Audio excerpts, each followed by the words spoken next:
লবণ ঝাল থেকে শুরু করে সবকিছু ছিল দারুণ। কোনো কিছু বেশি না, ঠিক একবারে পরিমাণ মতো, যার কারণে খাইতে সুস্বাদু লাগছে। পনির পোলাও করার জন্য অবশ্যই পনির লাগবে। তো পনিরগুলোকে আগেই সুন্দর করে চৌকো চৌকো করে কেটে নিয়ে সুন্দর করে হলুদ লবণ আর মরিচের গুঁড়া দিয়ে ম্যারিনেট করে রেখেছিলাম 10 মিনিট। এখন সেটা হালকা তেলে দিয়ে সুন্দর করে লালচে করে ভেজে তোলা হয়েছে। আর এখানে পোলাও করার জন্য দিতে হবে শুকনো মশলা, তাই দিয়ে নিলাম শুকনো মরিচ, দারচিনি, এলাচ, তেজপাতা, লং এবং গোলমরিচ। এই শুকনো মশলাগুলোকে সুন্দর করে ভাজতে হবে যতক্ষণে এই মশলাগুলো সুন্দর একটা মিষ্টি গন্ধ আসবে, সে পর্যন্ত অপেক্ষা করতে হবে। মোটামুটি কিন্তু মশলাগুলো আমাদের ভাজা প্রায় শেষের দিকে। এখানে অ্যাড করেছিলাম পেঁয়াজ কুচি, অল্প কিছু পরিমাণ, চাইলে আপনারা করতে পারেন, না হলে স্কিপ করতে পারেন, পেঁয়াজটা ম্যান্ডেটরি না। আমরা একটু টেস্ট বাড়ানোর জন্য পেঁয়াজ কুচি অ্যাড করেছি। পেঁয়াজটাকে হালকা ব্রাউন এবং লালচে করে ভেজে নিতে হবে। পেঁয়াজ ভাজার রঙের কারণে কিন্তু পোলাওয়ের একটা সুন্দর রং আসে, খেয়াল করে দেখবেন যারা পেঁয়াজ দিয়ে পোলাও রান্না করেন। সো এখন এখানে কিছু আদা বাটা অ্যাড করেছিলাম পেঁয়াজের সাথে। এখন দিয়ে নিলাম বেশ কিছু মটরশুঁটি। মটরশুঁটি আমি কিন্তু ডিপ ফ্রিজে স্টোর করে রেখেছিলাম, শীতকালে অনেকগুলো মটরশুঁটি কিনেছিলাম, সেখান থেকে বেশ কিছু মটরশুঁটি আমি বক্সে করে ডিপ ফ্রিজে স্টোর করে রেখেছিলাম। এখন পেঁয়াজের সাথে মটরশুঁটিগুলোকে সুন্দর করে হালকা করে ভেজে নিতে হবে যাতে মটরশুঁটি থেকে কাঁচা গন্ধ না আসে। এখন এখানে অ্যাড করেছি সামান্য জিরা গুঁড়া, সামান্য ধনিয়া গুঁড়া। জিরা আর ধনিয়া গুঁড়া দিয়ে ভালো করে পেঁয়াজ মটরশুঁটিটাকে কষিয়ে নিতে হবে যাতে এই কাঁচা গন্ধগুলো না থাকে। আর এর জন্য কিন্তু অবশ্যই খাবারের স্বাদটা অন্যরকম হয়েছিল। আর দিয়ে নিয়েছিলাম হালকা গরম মশলার গুঁড়া। এখন এখানে পানি দিয়েছি আর অ্যাড করব টক দই, দিয়ে এই মশলাটাকে ভালো করে কষিয়ে নিতে হবে তেল ছাড়া পর্যন্ত। সো আমরা হালকা হিটে দিয়ে এটাকে ধীরে ধীরে কষিয়ে নেব যাতে ভালো করে মটরশুঁটিটাও সেদ্ধ হয়ে যায়, মশলাটাও কষে যায়, কোনো রকম গন্ধ না আসে। সো এখানে এখন দিয়ে নিলাম স্বাদ মতন লবণ।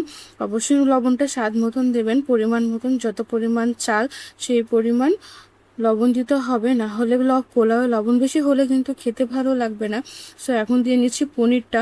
পনিরটা এই মশলার সাথে ভালো করে কষিয়ে নিতে হবে যাতে মশলাগুলো পনিরের মধ্যে ঢুকে, মানে শুধু ভাজা ভাজা হয়েছে এরকম মনে হয় না, যাতে মশলাটাও ঢুকে যায়, খেতেও ভালো লাগে। সো ভালো করে কষিয়ে নিতে হবে। সো ততক্ষণ পর্যন্ত কষাতে হবে যতক্ষণ এখানে জল আছে, তেল না ছাড়া পর্যন্ত। এখন আমরা কড়াই নিয়ে নিলাম, চালটাকে ভেজে নিতে হবে, অবশ্যই পোলাওয়ের চাল ভাজতে হবে, তাই দিয়ে নিলাম বেশ পরিমাণ ঘি। পোলাওয়ের চাল ঘি দিয়ে ভাজলে খেতে কিন্তু অনেক টেস্টি হয়। সো তেল না দিয়ে ঘি দিয়ে ভাজার চেষ্টা করবেন, আশা করি ভালো লাগবে। বেশ পরিমাণ ঘি নিয়ে নিয়েছি। এখন এই ঘিটা দেখেন গলে জল হয়ে যাবে। যখন ঘিটা গলা শেষ হয়ে যাবে তখন আমরা এখানে চালটা অ্যাড করে ধীরে ধীরে হালকা হিটে চালটা ভেজে নিব। এখানে প্রায় 1.5 কেজির উপরে চাল ছিল।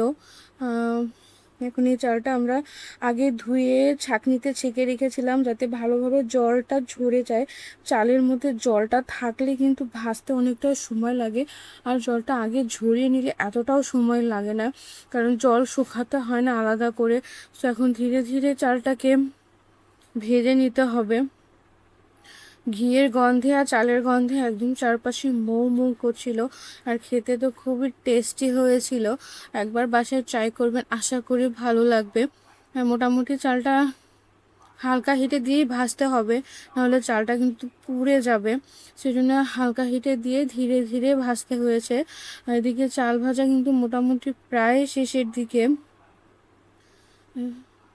এদিকে আমার পনির দিয়ে মশলা কষানো হয়ে গেছে। এখন প্রায় দেখো মশলাটা কিন্তু কষিয়ে এসছে, তেলও ছেড়ে দিয়েছে। এখন এই ভেজে রাখা চালটা ধীরে ধীরে আমরা এখানে দিয়ে নেব, দিয়ে ভালো করে চাল পনির মশলা আবার কষিয়ে নিতে হবে। সো চালটা প্রায় ভাজা শেষ, দেখো একটু লালচে ধারণ করে ফেলেছে। এখন আমরা এটা পনিরের সাথে মিক্স করে ফেলবো। অনেকে এটাকে কিন্তু ভেজ পোলাও বলে, সয়াবিন অ্যাড করে বা অন্য সবজি দিয়েও করে। আমরা এখানে জাস্ট পনির আর মটর দিয়েই করেছিলাম। এটার কি নতুন কোনো নাম দেওয়া যায় কি না, পনির মটর পোলাও। এখন এই চালটা দিয়ে ভালো করে মশলার সাথে মিক্স করে নিতে হবে। অ্যাকচুয়ালি সব কিছু মশলা দেওয়ার কারণে এটার কিন্তু কালারটা অনেক সুন্দর এসেছিলো। এখন যেহেতু চাল আমাদের দেওয়া শেষ, ভালো করে মিক্স করে নিতে হবে পনির এবং মশলার সাথে। পনিরগুলো অবশ্যই মোটা মোটা করে কেটে নিতে হবে, না হলে কিন্তু ভেঙে যাওয়ার সম্ভাবনা থাকবে। যদি ভেঙে যায় সেটা কিন্তু খুব খারাপ দেখাবে, দেখা যাচ্ছে খেতে যে পনির খুঁজে পাওয়া যাচ্ছে না। তাই বেশ মোটা মোটা করে কেটে নিয়েছিলাম, নিয়ে ভালো করে ভেজে নিয়েছিলাম, যাতে দেখো এখন চালের সাথে ভালো করে মাখালেও কিন্তু পনিরগুলো ভাঙবে না, আস্তই থেকে যাবে। বেশ সুন্দর কিন্তু মাখানো শেষ, কষানোও শেষ। এখন আমরা এখানে পরিমাণ মতন জল দেব। অবশ্যই যতটা চাল তার ডাবল জল দিতে হবে, তবে কিন্তু পোলাওটা ঝরঝরে হবে, না হলে কিন্তু পসিবল না। যেহেতু আমরা প্রেশার কুকারে করেছি, তো জলের পরিমাণ একটু কম দিয়ে নিয়েছি।